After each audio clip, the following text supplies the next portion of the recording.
Hola chicos, ¿cómo andan? Espero que muy bien.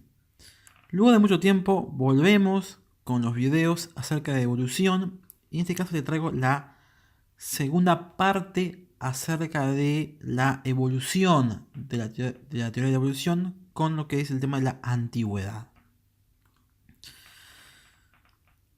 Hasta ahora hemos visto que para poder comprender de alguna manera o organizar los distintos pensamientos evolutivos, poníamos a Darwin como el eje principal, ya que Darwin marcó un antes y un después en lo que se entendía acerca de la evolución.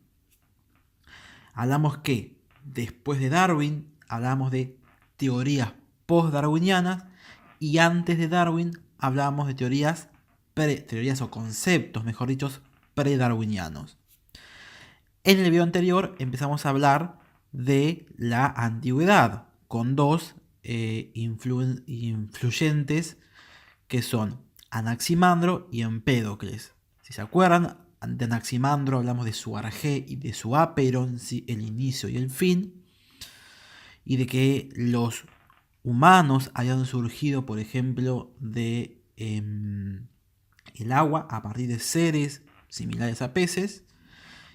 Y luego hablamos acerca de Empédocles, donde Empédocles hablaba de sus cuatro raíces, ¿sí? Y de que el amor y el odio unían y mezclaban, mejor dicho, y separaban los elementos. Y bueno, todo eso es lo que fuimos viendo el video anterior. En este video, en el que viene, vamos a tratar de terminarles y darle un cierre a lo que es teorías de la antigüedad. Y en este caso vamos a ver dos filósofos muy importantes, no tanto en sí para la evolución, si los pensamientos evolutivos que tenían eran nulos, pero sí fueron muy influyentes por sus ideas filosóficas, que son Platón y Aristóteles. Ya les digo, ambos son fijistas. Ambos pensaban que las especies no cambiaban por pensamientos diferentes que vamos a ver. Acá tenemos una imagen, ¿sí? Un cuadro muy importante que se llama La Escuela de Atenas, pintado por Rafael Sanzio en el siglo XVI, donde vemos una gran cantidad de filosóficos. Algunos se pueden reconocer como filósofos reales, otros no, pero lo importante es el centro. Acá vemos dos grandes filósofos que, si los aumentamos, tenemos a la izquierda a Platón con uno de sus mayores libros, que es el Timeo, y a la derecha tenemos a Aristóteles con su libro de la Ética.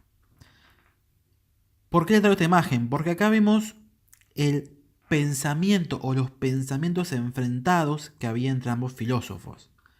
Platón está señalando hacia arriba, diciendo que lo que realmente importa es lo ideal, lo superior, ¿sí? Y tenemos a Platón señalando a la tierra, diciendo que en realidad lo real está acá y no en el más allá, ¿sí? Esto radica en lo que vamos a ver ahora acerca de qué es la realidad. ¿Existe realmente la realidad? Es un tema muy importante que se debatió por Platón, Aristóteles y por muchos otros filósofos. ¿Sí? Bien, tengan en mente esta imagen. Entonces, la pregunta es, ¿existe la realidad? Sí. La verdad es que tanto las personas corrientes como los filósofos están de acuerdo que la realidad externa a nosotros existe. Pero, ¿qué entendemos por la realidad o qué es la realidad? Ese es el concepto clave. La respuesta acerca de qué es o qué consideramos como realidad va a depender del criterio que elegimos. Por un lado, tenemos una clasificación o una definición de qué es realidad de acuerdo a la clase de objetos que componen esa realidad. ¿Sí? Frente a este criterio, la realidad o los pensamientos, la realidad, los dividimos en dos: en el dualismo y en el monismo. Ambos plantean que existe una realidad. Para el dualismo, en realidad existen dos realidades o dos mundos diferentes, uno material y otro espiritual. Para el monismo, al contrario, existe una única realidad, ya sea una realidad material, el Aristóteles que señalaba el piso, o ya sea una realidad espiritual o ideal. Ahí tenemos a Platón señalando el cielo. ¿Sí? Entonces, si hay una única realidad, hablamos de monismo. Si hay dos realidades, hablamos de dualismo. Y luego tenemos un criterio de clasificación de la realidad de acuerdo a la relación con el sujeto. ¿Sí? Acá tenemos el realismo y el idealismo. En el realismo, la realidad es independiente del sujeto. La realidad externa existe sin importar que yo la piense. ¿Sí? Aunque yo no exista, la realidad va a seguir existiendo. Para el idealismo, no. El idealismo no es independiente del sujeto. Esa realidad ideal existe porque está en mi mente. ¿Sí? Si yo no existiera, si el sujeto no existiera, la realidad no existiría. Ese es el concepto del idealismo. ¿Estamos? Bien. Entonces, lo importante acá es que existen dos grandes corrientes filosóficas: el dualismo y el monismo. ¿Sí? Entonces, la realidad la dimos en dualismo y monismo. Para el dualismo existen, dijimos, dos realidades, cada una con sus propias leyes, a las cuales se puede llegar por aptitudes mentales diferentes.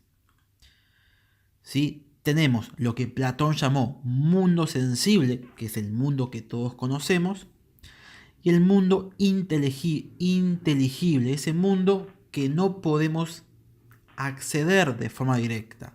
¿Sí? Para Platón, al mundo sensible se puede acceder a través de la razón. ¿Sí? Es el mundo que todos conocemos.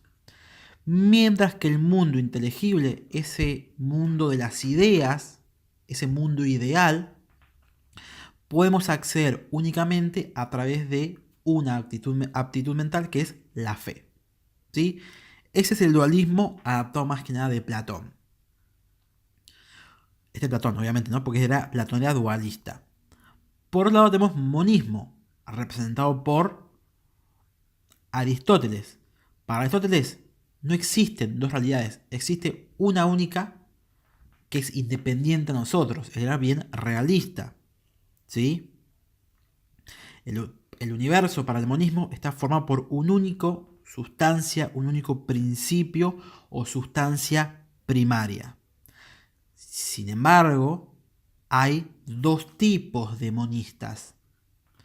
Por un lado tenemos los monistas o el monismo materialista. Este era el concepto de Aristóteles. Para los monistas materialistas, todo se reduce a lo material, a lo físico. Me moví el micrófono. Es este mundo que conocemos, ¿sí? Sin embargo, para los monistas espiritualistas, o también llamado idealismo, el principio que forma todo no es lo material, sino que es lo espiritual, el espíritu. ¿Sí? Entonces, básicamente, esas son las clasificaciones principales acerca de la realidad. En el video de hoy vamos a referirnos únicamente a Platón, un dualista. Sí, bien. Platón era un dualista, pero era un dualista más tirando a monista debido al hecho de que desvalorizaba el mundo material. Para Platón, ¿sí?, lo importante era el mundo ideal, el mundo inteligible, el mundo de las ideas. Ahí se encontraban todas las cosas inmutables, fijas, perfectas. ¿sí? Dijimos, desvaloriza el mundo de la materia y fuera del mundo material existe el mundo de las ideas, eternas, inmutables y perfectas. ¿Sí? Todo lo que nosotros observamos en este mundo material es un reflejo imperfecto del mundo de las ideas. En ese mundo de las ideas, ahí está el hombre ideal, por lo tanto, nosotros somos un reflejo imperfecto de ese hombre real. Ahí es el mundo donde va a estar la silla perfecta, la casa perfecta. ¿Sí? Todo en el mundo ideal es perfecto. Y lo que vemos nosotros en este mundo imperfecto son reflejos imperfectos de esos objetos. ¿Sí? Dijimos que allá, en ese mundo de ideas, está el hombre único, eterno, inmóvil, no creado. ¿Sí? Bien. ¿Qué es lo que decía Platón? Platón decía que el alma, ¿sí?, que se encontraba en ese mundo de las ideas antes de entrar a nuestro cuerpo, está en contacto con las ideas. ¿Sí? Al nacer, el alma pasa por el río Lethe y allí olvida todo. Es por eso, según para Platón, que los niños nacen sin ningún conocimiento, pero mediante la razón puede ir recordando algo de aquel mundo ideal, lo que Platón llamó reminiscencias. ¿Sí? Nosotros tocamos una mesa y sabemos que es una mesa porque nuestro alma estuvo en contacto en ese mundo de las ideas con una mesa. ¿Sí? Es una reminiscencia. ¿Estamos? Bien. Básicamente esa era la idea principal de Platón.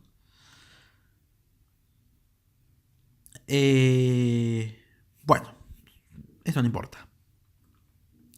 Ahora bien, ¿qué tiene que ver esto con la evolución? Es ahí lo principal. Entender cuál es el pensamiento de Platón nos permite dilucidar cuál es su idea evolutiva, aunque él nunca lo haya reflejado o no de manera explícita. Mayer, ¿sí? Mayer fue uno de los fundadores, junto con Simpson y Dobzhansky, de la teoría sintética de la evolución. Mayer denominó a Platón como el gran antihéroe del evolucionista. Del evolucionismo, perdón. ¿Por qué? Porque Platón, los objetos eran ideales, eran perfectos, eran inmutables, eran eternos, no cambiaban. Y como los objetos, ni el hombre y ni los animales cambiaban, entonces no hay en ningún punto ideas evolutivas en Platón. ¿Sí? Como todas las especies responden o responderían a un tipo ideal, son fijas y son incapaces de cambiar. Por lo tanto, Platón era un fijista. No creía en la evolución. ¿Sí? ¿Por qué? Porque es eso, que las especies eran ideales, era un tipo ideal, ya que desvalorizaba el material, entonces no cambiaba. ¿Sí? Bien. Básicamente es eso nomás de Platón, era cortito. Espero que a alguien le sirva esto y probablemente dentro de poco subiré el siguiente video que es acerca de Aristóteles. Así que nos vemos en la próxima. Adiós.